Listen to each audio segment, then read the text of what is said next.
You're listening to the Monday Night Community Show with Daniel on BRFM. We're now joined live in the studio with Richard Jeferies. Richard, it's always great to have you here at BRFM. Daniel, it's wonderful to be back here again. You always make us very welcome, and it's good to see you. How are you doing? Really well, actually. Not too bad at all. So I was wondering, firstly, when we spoke to you last, you were covering some of the projects you were going to be doing. So if you could cover how that went and what you've been doing since we last spoke. Oh, thank you very much, Daniel. Yes, it's been a very busy year for me, completely. I think just before we spoke last, I was preparing for an exhibition up the Gatehouse, and that was the Four Artists group, some friends of ours, Joe Eden, my wife Fiona, myself, and...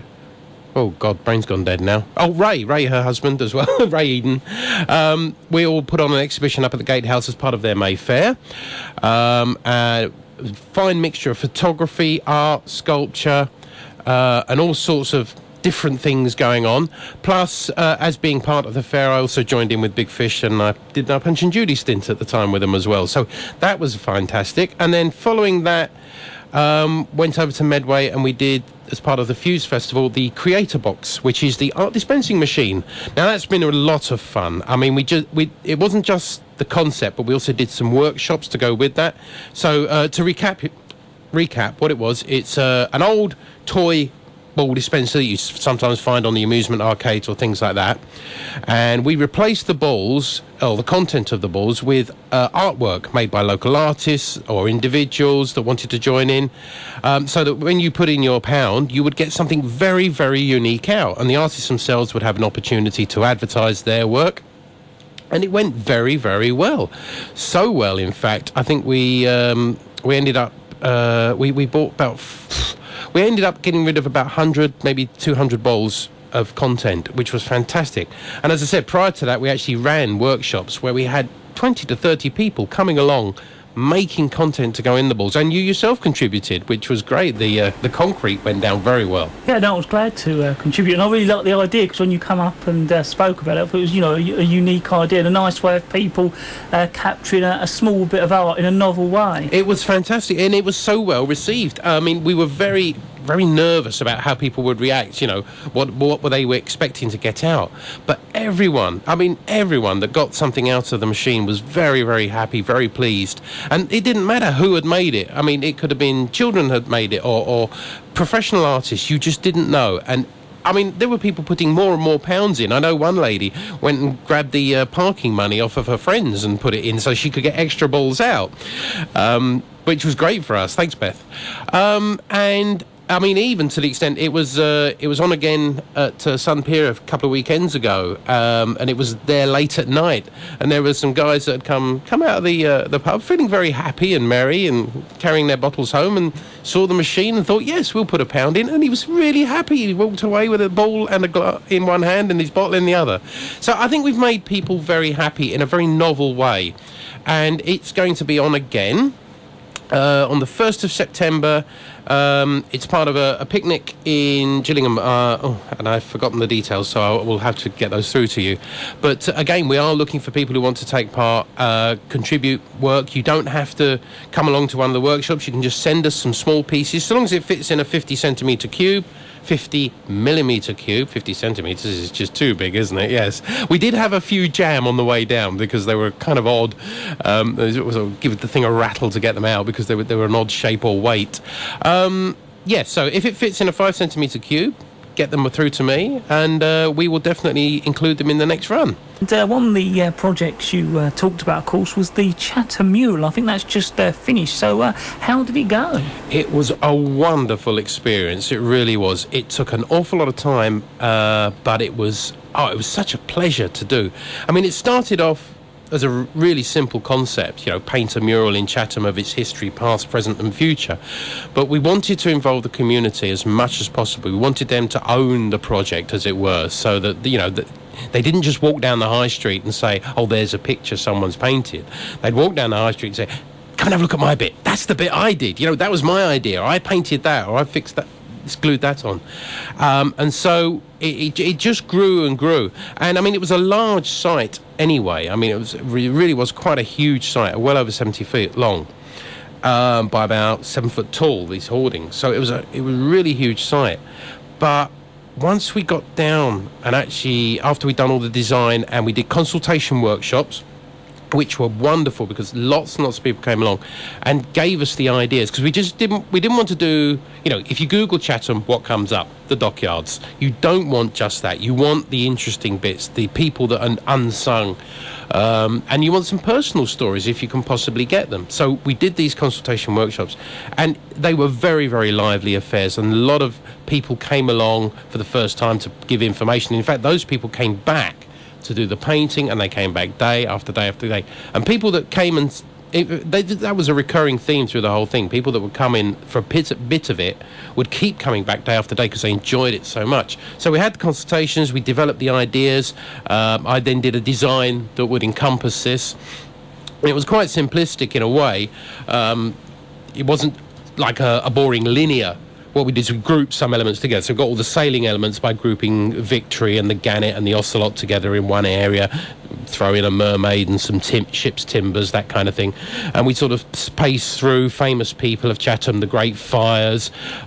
We also envisaged a small little area in the present day, so perhaps have 10 or 20 people add their faces as if it were a normal Saturday shoppers scene. Panning round famous buildings, the transport section, because Chatham has a very, very big transport history. So this would go from steam, boats, rail, buses.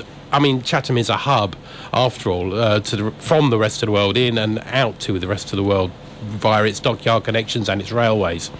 Around to a possible future of Chatham. So this was all developed, drawn out, sketched, approved by just about everybody. I don't think anybody had a bad word to say about it, which was really, really pleasing.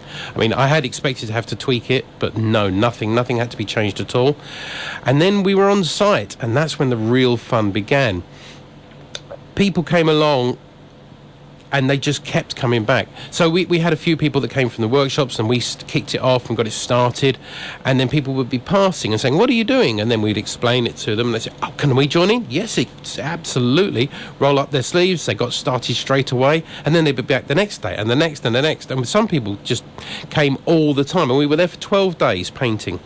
And I guess we were really lucky weather-wise. We had a couple of little squalls, but that didn't stop us at all. There were people painting under tarpaulins and under umbrellas. I mean, one little girl insisted on finishing her picture while her mum stood there holding the umbrella behind her.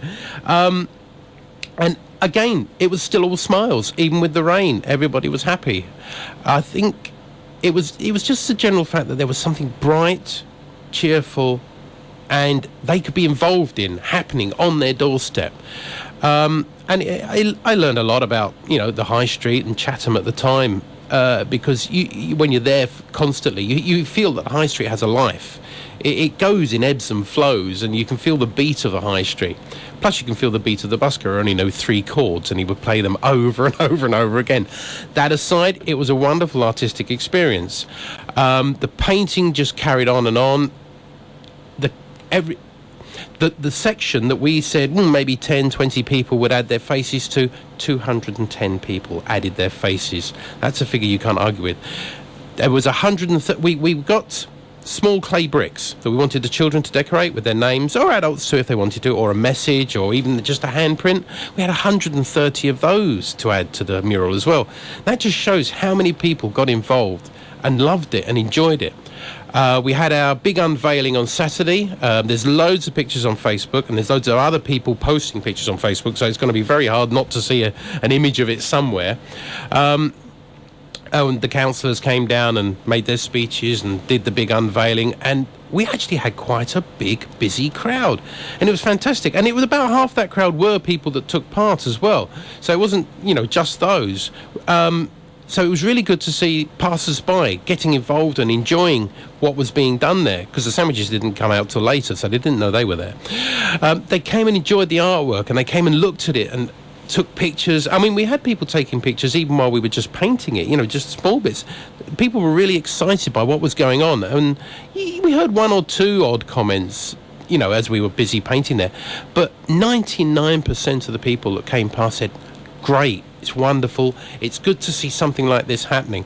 And I think that just shows that, Chatham and any other area loves something like this, something bright, something cheerful, something they can get involved in.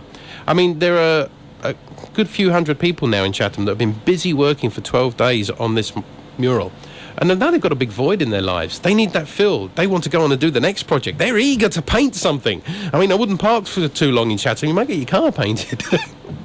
So how long will it be there? Is it permanent? It is. Oh, sorry, Daniel. My apologies. Yes, it is a permanent feature.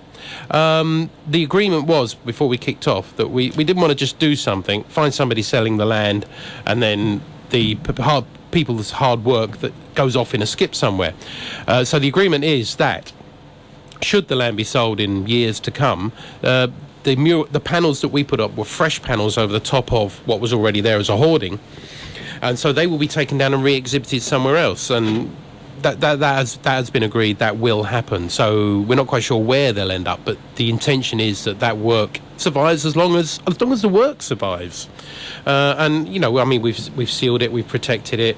It's an interesting work. It's not just a flat picture as well. We've got textured elements, which makes it slightly unusual. We've got surfaces you can touch and feel. We've used recycled materials to create those, especially in the future section, where the wonderful artist Suzanne McPherson, Max, as we know her, she has used bits and pieces and recycled plastic and tubes, and she's made this wonderful future vision. So I do actively encourage everybody to come along and have a look. And of course the clay bricks, they've all been fixed on as well. So they're another textured surface. There's elements to it you can touch as well as see, and that just makes it so. It's beautiful. It really is absolutely beautiful. Richard, what are you currently working on, and plans for the future as well? Well, the immediate plans, I'll be honest, after the mural, to have a long rest. I didn't realise having so much fun could be so much hard work. I mean, I don't think I sat down very much at all. If I haven't lost weight, I'll be most surprised. It's a very energetic. I felt more like a ringmaster than an artist at some points, keeping groups of children working and adults working and skipping here, there, and everywhere. But it was so. It was a buzz that sort of fed back to you and gave you the energy to carry on. But that being said, I was going to take a break. I've got some skull painting workshops coming up, which I'm enjoying and doing. If anyone's interested in having one, do get in contact. The CreataboX, as I said, has to be ready for the picnic in September.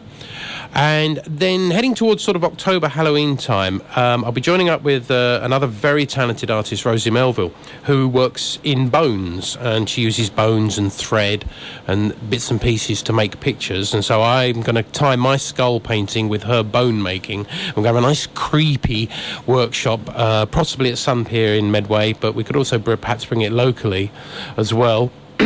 Heading around the Halloween time, so that'll be a lot of laughs. Maybe we'll get everybody to turn up in costume to actually make things on the workshop.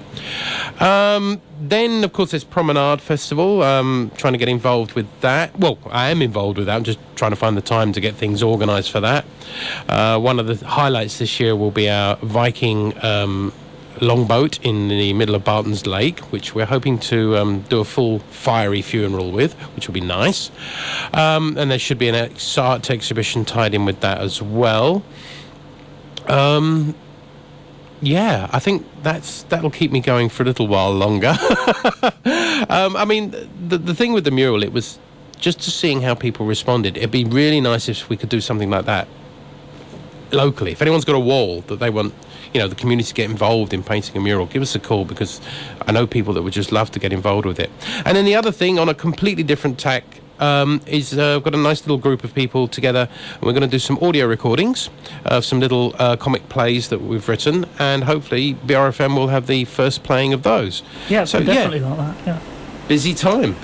Before you go, I was just wondering if you could go over those useful contact details where perhaps our listeners can find out a little bit more. Certainly. There's a great wealth of pictures and information, obviously, on my Facebook site. And if you want to find me, I'm Richard. And Squarecube, which is SQUAREQUBE. It's an artist name that I work under. And I have a couple of groups there as well. One for the skull workshops, which is called Boneheads, which is bone-heads. And a little comic character called Goth on My Keyboard, which is proving quite popular. She has her own range of T-shirts. Get one now. Also, there's my website, www.richard-jeferies,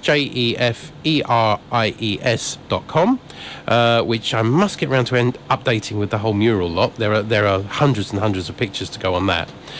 And failing that, you can always text or call me on my mobile, which is 07808 216 494. And if there's any art project you feel I can help with, or whether it be from a workshop, lessons, because I mean I've spent my time teaching young, old, special needs, whatever. I find that art is a common language for everyone to get involved in. If they can't express themselves one way, very often they can express themselves artistically. Anything you feel that I can help you with, or you want to get involved in the projects we're doing.